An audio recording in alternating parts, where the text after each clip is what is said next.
Você já ouviu a frase, ao se casar com alguém, você se casa também com a família? Até que ponto pode ter interferência dos pais na vida dos filhos casados? Esse é um grande desafio que nós queremos discutir hoje aqui no programa Lar e Família. Como colocar limite nos pais e nos sogros? Programa Lar e Família, da nossa família para a sua família. Seja muito bem-vindo ao nosso programa. Estamos aqui com as portas abertas da nossa casa para receber pastor Jorge Mário e sua esposa Márcia. Por favor, sejam bem-vindos. Sejam muito bem-vindos. Uma alegria. Ele não vai gostar muito do que eu vou dizer, ele não vai gostar muito do que eu vou falar, mas eu vou falar porque para mim é uma honra. Não fique nervoso do que eu vou dizer, mas o pastor Jorge foi meu professor na faculdade, ok? Há muito tempo, né? Há muito tempo atrás, mas ele continua jovem. E é uma alegria tê-lo conosco aqui. Que bom. Eu vou tentar chamá-lo de você, tá bom. O que vai ser muito difícil, né? Porque um aluno sempre chama o professor de senhor. Sim. Mas vamos sentar. Pastor, é um privilégio recebê-lo aqui na nossa casa. Márcia, seja muito bem-vinda. Já trago um abraço do Jorge, seu filho, que é meu colega de trabalho também. Obrigado. Então, conta para nós um pouquinho como que é formada a família de vocês. Tem filhos? Quantos filhos? Tem o Jorge, que eu já sei, né? Mas tem mais filhos? São casados? Netinhos, como é que é? Quanto tempo de casado vocês dois têm? Sim, nós temos 38 anos de casados e temos 2 filhos, 2 homens, são obreiros, trabalham na nossa entidade e 4 netinhas nós temos, 4 meninas. O Jorginho em Brasília, o Johnny também em Brasília. Para quem não entende, obreiro é uma pessoa que trabalha exclusivamente para a igreja. Então, eles trabalham exclusivamente para a igreja, isso é uma grande bênção. E aí vocês têm, então, 2 noras. 2 noras. Posso pôr na roda, assim, já? 2 filhas. Que nós não tivemos. Olha só! Tivemos 2 filhos, frase importante essa, E hein? Deus nos deu 2 filhas. Por isso que ele é professor, né? Então, são 2 filhas. E como é que é essa relação hoje com essas 2 filhas? É muito boa, porque elas moram longe de nós, né, pastor? E nós moramos longe delas. Não, esse é o segredo, né? Esse é o segredo, morar longe dos filhos casados. Não, é brincadeira, nós nos damos muito bem. Deus foi muito bom para com nossos filhos e para conosco, dando para eles a mulher que de fato cada um deles precisava, porque você sabe que atrás de um homem sempre tem que ter uma mulher para coordenar, para dirigir, para inspirar, para motivar, para ensiná-lo, para ensinar. E meus filhos receberam de Deus, né? esta companheira, amiga que são a esposa para cada um deles. A Tininha começou o programa dizendo que é a junção, não é? Não dá para a gente também simplesmente casar os filhos, eles se casarem ali, e você simplesmente ficar distante, longe, porque aquilo lá, aquela pessoa, ela foi criada com você, ela foi educada por você, e muitas vezes não dá para você ficar longe. O desafio é como construir, então, pastor e Márcia, uma relação positiva, proveitosa com essas pessoas que nós recebemos agora como de nossa família. Você sabe, pastor, é o seguinte, eu creio que a primeira pessoa que tem que se preocupar com isso são os pais. Nós, os pais, educamos nossos filhos para serem adultos saudáveis e os educamos para a vida, para o lar que um dia eles terão. Então, quando eles se casam, nós deveríamos ser conscientes dessa realidade e saber o nosso papel como pai, até onde nós devemos agir, até onde devemos interferir na vida deles ou não. Não esperar que eles coloquem limites, mas que nós mesmos coloquemos esses limites. Eu e Márcia acho que aprendemos isso, sabe? A colocar-se no lugar de pais que agora têm filhos casados e que constituíram uma família e que nesta família nova, né, no caso nós incorporamos 2 pessoas, aceitando-as como filhas que vieram de outras famílias, mas que compõem agora a nossa família estendida. Mas logo que o seu primeiro filho casou, por exemplo, principalmente a mãe, né? Como que foi assim essa separação? Foi fácil, foi difícil? Porque dá a impressão, quando a gente é mãe, que a outra pessoa não vai cuidar como você cuida, como a mãe cuida. Você teve essa sensação? Você teve vontade de ir lá e ajudar, de ver se estava sendo bem cuidado? Não, de verdade não. Eu senti que eles se amavam, se cuidavam e eu tentei respeitar aquele limite meu, mas realmente eu senti como um dever, uma missão cumprida. Okay. Eu achei Conseguiu que... cortar. Eu fui até ali, dali para frente eu estava na retaguarda. E que dicas você daria, Márcia, para alguém que agora está lutando com isso? Está pertinho, o filho está noivo, vai casar por esses dias, a filha está angustiada, coração apertado, como é que vai fazer? Que dicas você conseguiu passar por esse processo de uma forma tranquila? Que dicas daria para uma mãe, um pai que está aí sofrendo com isso ou prestes para passar por esse momento? Ou se passa já por isso, né? Que está sofrendo, não consegue deixar o filho ir e quer cuidar e quer ter certeza, né? Que está sendo bem cuidado pela nora. No fundo do coração, a gente sente aquela saudadezinha, foi. Mas a minha atitude foi abraçar a minha nora. Então, aquilo que eu pude fazer para uni-los, colocá-los perto do nosso lar, a gente teve o privilégio de tê-los bem próximos de nós, todo o período. E as mães das minhas noras moravam longe, os pais estavam longe, então nós assumimos a posição de pais delas também. E com isso, eu me senti fazendo parte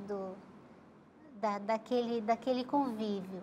Então, na maior parte do tempo, eu ajudei muito, eu me ofereci no meu limite. Então, são as coisas que a sogra pode fazer, então, para amenizar esse momento. Pastor, o senhor como conselheiro, que é como um dos líderes do Departamento do Ministério da Família, não é, aqui em São Paulo, quais são as causas mais frequentes que o senhor observa que são causas desses problemas da sogra, sogro com o genro, pai com o filho que se mete no assunto e que atrapalha, gera tantos problemas? Quais são as causas que o senhor consegue detectar?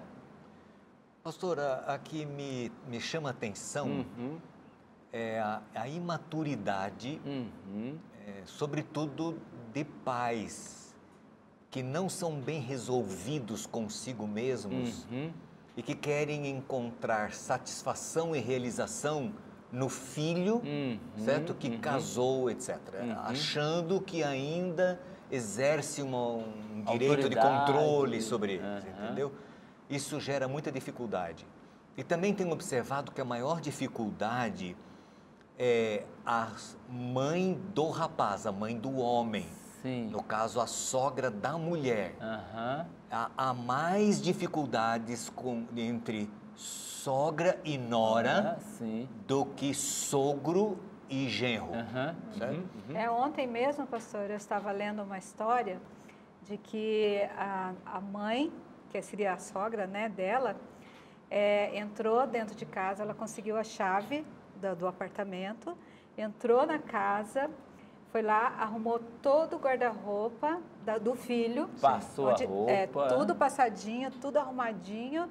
Foi lá, lavou a roupa do filho, deixou tudo passado, tudo arrumadinho. Fez a comida que ele gostava, deixou pronta, saiu do apartamento.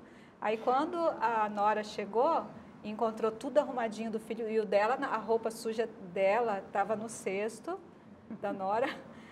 O guarda-roupa estava igual, mas o do filho estava impecável, tudo arrumadinho, comidinha pronta. Agora você veja a insensatez dessa mãe. Porque é o seguinte, fazendo o que ela fizera, ela não vai ajudar. Pelo contrário, ela que quer o bem do filho vai atrapalhar a vida do filho. Se ela colocasse limites para si própria, deixando-os viver da forma como os dois escolheram, ela estaria ajudando o filho mais do que fazendo o que fizeram. Aí, nesse caso, pastor, nesse exemplo que eu citei, qual seria o melhor caminho? O filho deveria conversar com a mãe, ou o casal deveria conversar entre si e a nora falaria com a mãe? O que ficaria melhor, eu acho, para a gente entender? Eu acho que o filho filho. O filho é quem tem que conversar com Colocar limites o na filho, mãe, né? na mãe. O filho tem que colocar limites. Não a nora, porque se a nora vai falar, vai dar conflito e isso Sim. não vai ser bom. Haverá um estresse no relacionamento. Então, o próprio filho é que tem que colocar Eu quero limites. sublinhar isso aqui, pastor, que foi fundamental. Sim. Quando há conflito nessa situação da família, pai, mãe, sogra e sogro, com os filhos, com o casal, quem deve conversar com os pais não é o genro ou a nora, é o filho que tem que chamar a mãe. Esse filho deveria chamar a mãe com muito carinho. Mãe, eu agradeço a sua atenção, mas ela não é mais necessária. Com carinho, com amor, com respeito, colocar o limite, porque se a nora for fazer isso, a mãe não vai entender, não vai compreender e vai se ofender. Se o filho faz, a mãe pode ficar chateada, preocupada, magoada, mas depois, como é filho, ele se acerta, tudo está resolvido. Então, quem tem que pôr limite não é o genro, nem é a nora, é o filho ou a filha que deve pôr. Eu queria pontuar isso porque isso é muito importante. Conheço uma senhora, ela é viúva, ela tem um filho casado. Um belo dia, uma noite, o filho chegou em casa com uma malinha pequena assim. Mamãe, eu vou dormir aqui essa noite, tá? Aí ela perguntou, você vai dormir aqui? Mamãe, no meu quarto. O meu quarto não está aí, eu vou dormir aí. Mas por que você vai dormir aqui, meu filho? É que eu me desentendi lá com a minha mulher, a gente teve um estresse e a coisa não tá boa, eu vou dormir hoje aqui, tá bem? Não, meu filho, aqui você não vai dormir. Você vai voltar para casa e vai acertar a divergência que você teve com a sua esposa e você vai dormir em casa. Esse seu quarto foi do tempo em que você era solteiro, agora você vai voltar para casa. Mas mamãe, não, você vai voltar para casa. Vai resolver seu problema. E aí o seguinte, essa senhora fala assim, a minha nora me ama, certo? Nesse caso, pastor, quem colocou limites ao filho foi a mãe, É a mãe. certo? Uhum. Porque alguns filhos são abusados também. Eles exploram os pais, né? Então, cada um conhecendo o seu papel, o seu lugar, a sua responsabilidade, este relacionamento ele pode ser muito agradável, certo? Entre genros, noras, sogros e sogras e filhos e filhas, né? Se cada um souber fazer o seu papel, Cumprir né? o seu papel no seu momento Cumprir certo, seu papel, na hora certa. Tudo, né? E quando, eu acho que tem que ter interferência quando é solicitado também, né? Se alguém pede ajuda, se o casal está precisando, pede ajuda para o pai, para a mãe, né? E os dois concordam, né, que é importante, eu acho que aí vale a pena. O que fazer, então, para quem está nos assistindo? O que podemos fazer, então, de coisas práticas na vida para criar esse convívio que o senhor falou, que é um convívio sadio, saudável, que não vai ser perfeito, vai ter problemas, porque nada vai ser perfeito, mas o que a gente pode fazer no dia a dia, no cotidiano, para tornar essa relação positiva? Umas dicas. Eu acho, pastor, né, Márcia, respeitar o espaço deles. Completamente. número um. Respeito é a primeira coisa, eu acho que nós temos limite, tanto eles, o limite deles para conosco e nós para com eles. Nós não invadimos as privacidades de ninguém, nesse sentido principalmente. Não invasão de privacidade, respeitar o espaço, respeitar os limites. A casa é deles, ela não é minha, ela não é Sim, nossa. as regras são deles, não são nossas. Não? Isso, ok? O que mais? Outra coisa é, em havendo dificuldades e conflitos, conversar, dialogar numa boa, né? Resolvendo possíveis divergências, ok? A Teninha já falou alguma coisa aí que eu achei muito interessante, é só ajudar quando for solicitado, só interferir, porque às vezes eles precisam de ajuda. Sim. E com a experiência que temos como pais, a gente pode ajudar e muito. Por exemplo, na educação dos netos, né? Às vezes financeiramente, para suprir uma outra necessidade que surge, ou até um aconselhamento, se pedem, estamos dispostos e prontos a ajudar. Nunca interferindo assim. E geralmente eles pedem. Eles quando pedem é necessário. ajuda e são muitas ligações. Pai, está acontecendo isso. São Mãe, coisas o que pontuais, eu faço? Me ajuda, Aí, né? Me a orienta. gente faz o que pode. E você falou que a casa deles é a casa deles, não é nossa. Mas a nossa casa é deles. Então a gente faz de tudo para que quando eles vêm para a nossa casa, a gente faz o máximo para que eles se sintam abraçados, se sintam ali a casa deles. E isso, principalmente casa de pais, de filho, a nora se sente como filha, ela se sente em casa. Então isso Agora acho isso, muito Márcia, bom. é intencional, porque se a gente não tiver intencionalidade, às vezes a nora se sente no canto, ou o genro no canto, mas a nora, né? Ela fica pelo canto porque a mãe vai dar toda a atenção para o filho, né? E aí a nora não tem. Então, essa tem que ser uma coisa muito intencional, né? A gente tem que estar pensando nisso e trabalhar de uma forma... Senão, a nora levará o filho embora. Exatamente. Ela vai levar. Geralmente é Ela assim, vai levar. né? Certo. Você de casa, que talvez passe por algum problema com a sua sogra ou com o seu sogro, né? Geralmente mais com a sogra, né? Eu vou contar uma experiência particular minha com a minha sogra, né? Opa, olha aí, vai pôr na roda. Até pra Dona gente falar Eliette, desse se problema, prepara, né? Dona Eliette, lá no Amazonas. Eu amo a minha sogra. Beijo, Dona Mas Eliette. o senhor falou lá no Amazonas, né? Ela Um mora pouco lá no distante, Amazonas. não? Mas toda vez que nós íamos visitar a casa da minha sogra, do meu sogro, eu colocava na minha cabeça o seguinte, até hoje eu faço isso, né? Eu penso assim, eu vou para a casa da minha sogra, lá a casa é dela e dele, do meu sogro, e ele é o filho do meu sogro e da minha sogra. Então eu tenho que dar o espaço dele para os pais. Então se eu vou na casa da minha sogra e começo a competir com ela pela atenção Ainda do mais que Wallace, vai muito pouco, às vezes, né? vamos pouco, porque é muito longe, né? A gente trabalha bastante. Então quando chega lá, ele é o filho dela e deu o espaço dela de mãe. Não fico competindo o tempo todo para ver quem ele ama mais, se a mãe dele, se sou eu. Né? Então, eu penso que nessa situação, pastor, as noras deveriam tomar esse cuidado, né? De não ficar competindo com a mãe, né? Pela Porque atenção. ela é a esposa. Sim. Mas a mãe continua sendo mãe. Sim. Não exercendo mais diretamente aquele papel de formação, enfim, que fizeram no passado, mas ainda continua sendo mãe. É uma coisa cruel que às vezes acontece por parte de um genro ou uma nora que às vezes é imaturo ou é muito inseguro. Que a atenção toda, ele não permite, ele quer tirar o outro, né, da família, totalmente do seio daquela família, né? Então, se falou de ir na casa, de um passeio, de passar uma semana nas férias depois de um ano, aquilo vira um estresse, uma situação difícil, né? A imaturidade. Uma outra coisa muito séria é quando o cônjuge coloca o outro na parede para ter que escolher entre eu ou a sua mãe, ou eu ou seu pai, né? Isso é uma coisa desumana, porque o pai vai ser pai sempre, a mãe vai ser... Não dá para tirar isso, não é?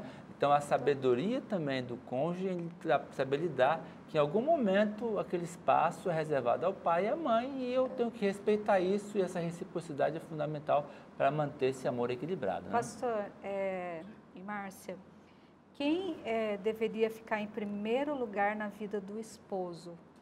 A mãe, os pais dele ou a esposa? Em primeiro lugar. A esposa. Acho que depois de casado é a esposa. Geralmente a esposa é o primeiro lugar. A Mãe Bíblia é diz mãe, isso. mas a esposa faz parte. Os dois são uma só carne. Exatamente. Agora mãe é mãe, é outro amor. Outra dimensão. É outra situação. Então, eu penso dessa forma. Se a esposa ou o esposo for colocado em primeiro lugar na vida do casal, então, possivelmente eles não terão problemas, porque se eles estarão bem resolvidos entre eles e tem o valor de cada um, as demais familiares, a interferência não vai prejudicar, abalar, porque eles vão saber né? lidar com isso, né? Porque Sim. eles já deram o valor certo para cada um deles, Tininha, não é? você falou uma coisa muito importante. Um dos grandes desafios para se manter uma boa relação com o sogro, com a sogra, com os pais após o casamento, é o casal estar bem afinado. Sim. Se o casal está bem afinado, tem um bom diálogo, tem respeito, né? Tem a proximidade necessária, tem intimidade emocional, intimidade de todas essas dimensões, a interferência vai chegar, ou pode chegar, mas estão bem ajustados, então eles sabem como lidar, com isso. e coloca o pai ali, coloca a mãe ali, coloca a sogra ali, e fica no lugar. Não cria um clima hostil, Conflito, ruim, né? E me parece que assim, um dos fatores fundamentais é o casal estar bem ajustado, bem alinhado, então eles conseguirão manter esse equilíbrio fundamental. E outro detalhe, né, que se o pai e a mãe percebem que o filho fez um casamento feliz, eles vão estar em paz. Claro, realizados. Porque todo pai e toda mãe quer é a felicidade do filho. Exatamente. Pastor, eu vou colocar aqui numa questão muito séria, muito séria. O casal deve guardar as intimidades, os problemas, as lutas, as dificuldades para se acertar. Mas quando entra a questão do abuso, da violência, da intimidação, como é que eu devo proceder? Como cônjuge que estou sendo abusado, agredido, sofrendo violência, eu devo ficar calado, quieto e recluso a si mesmo? Não, procurar ajuda, eu acredito. Tem que procurar ajuda. A pessoa não pode se submeter, porque não é este o plano de Deus e nem o que a pessoa espera. A pessoa quer ser bem tratada. Em havendo dificuldades. Nesse patamar. Isso, chegando nesse nível, depois de esgotar todos os outros passos que devem ocorrer entre os dois, a pessoa deve buscar ajuda. Eu acho que os pais podem ajudar e se não for suficiente a ajuda dos pais, a ajuda de profissionais da área, entendeu? E em última instância até Tem que separar. de polícia, sei lá do que, entendeu? Entendi. Porque a pessoa não deve se submeter a maus tratos. Ok. Pastor Márcio, a conversa foi muito boa, foi excelente, o que a gente precisava para orientar os nossos amigos e compartilhar essas verdades. Mas agora eu tenho aqui um momento particular com meus amigos da Novo Tempo. Vocês ficam com a Tininha aqui por um instante, mas eu já volto. Tomando um suquinho. Tomando um suquinho. Como você pode perceber, todas as relações que Deus planejou para mim e para você são relações boas e abençoadas. Mas por que às vezes temos problemas? Precisamos entender alguns detalhes da Bíblia. A Bíblia diz no livro de Mateus, capítulo 10, o verso 6 em diante, de que deixará o homem, o pai e a mãe, se unirá à sua mulher e ambos serão uma só carne. Só que às vezes esse deixará não é muito bem compreendido. Parece que eu vou ser abandonado, deixado para trás. Não. Esse deixar é colocar num outro patamar, é colocar numa outra esfera. Agora eu tenho outras responsabilidades, agora eu tenho na minha vida uma outra pessoa que vai se unir a mim, ou já se unir a mim, e teremos uma vida em comum. Os pais continuarão sendo importantes, claro, com sua experiência, com seu amor, com sua atenção, com seu carinho, mas não terão mais aquela mesma responsabilidade de interferir, de orientar, de dizer, de comandar. Os filhos agora têm a responsabilidade de tomar sobre si a sua própria vida, tomar as suas decisões. Claro que sempre com oração, suplicando ao Senhor sabedoria e com uma conversa franca, direta, abrindo o coração com o seu cônjuge, para tomar decisões do que é prioridade, o que é bom, quais são os planos, quais são os sonhos, quais são os desafios da vida. Aonde entram os pais? Os pais podem entrar como conselheiros, como suporte, como amparo e apoio necessário e importante quando o casal julgar necessário e então, de boa vontade, suplicar perdão, pedir ajuda para os pais que darão com alegria, com prazer. Cada pai tem que entender o seu caminho e o seu espaço e dar para os filhos o espaço que agora lhes é devido. Eu quero pedir a você que seja flexível, amoroso, respeitoso com seu cônjuge, com seu pai, com a sua mãe, com a sua sogra, com o seu sogro, dando a eles o direito de participar de sua vida, mas não de se intrometer. O grande desafio é você ter um relacionamento forte com o seu cônjuge, a ponto de suportar as pressões da vida, os problemas e as interferências. Eu quero orar por você. Eu quero orar com você e comigo, para que Deus nos abençoe, nos dê sabedoria para lidar com essas pessoas tão importantes da nossa vida. Nossos pais, nosso sogro, nossa sogra, o genro e a nora. Deus abençoe você, para tanto eu quero orar contigo. Querido Deus que está no céu, obrigado porque nos ama, conhece nossas lutas e necessidades. Derrama sobre cada um de nós sabedoria para saber lidar com essas relações importantes da nossa vida, que sejam bênçãos para nós, para os nossos pais e para os sogros também. Te agradecemos em nome de Jesus. Amém. Que Deus abençoe você. Na próxima semana nos encontramos outra vez aqui na TV Novo Tempo. Programa Lar e Família, da nossa família para a sua família. Até mais, a gente se vê.